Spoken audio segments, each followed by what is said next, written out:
Welcome to Core English, Level 1. This is Lesson 3. In this lesson, we will start working with the idea of sentences. We will start simple for now and add more things about sentences as the lessons progress. Let's begin. A sentence is a group of words that tells us something.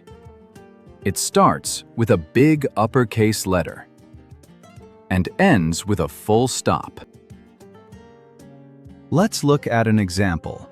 This is a sentence. It tells us something. It starts with a big letter, T, in the. It ends with a full stop, and the words make sense together.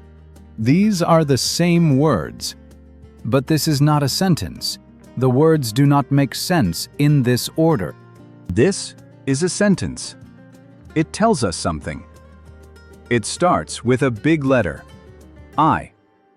It ends with a full stop. Let's practice. Which of these is a sentence? Is this a sentence? No, the words do not make sense. It is not a sentence. Is this a sentence? Yes, it tells us something. It starts with a big letter and ends with a full stop. This is a sentence. Let's review. A sentence tells us something.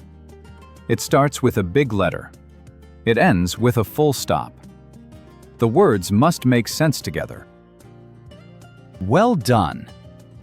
Now download the Lesson 3 practice sheet at our website, coreenglish.org, and do each of the drills at your own pace. You can refer back to this video at any time if you need to. In the next lesson, we'll look at understanding meaning in sentences using who, what, where. If you have found this video has helped you, then help us out by liking the video and subscribing to our YouTube channel. Or please consider making a donation to support our work at our website, coreenglish.org.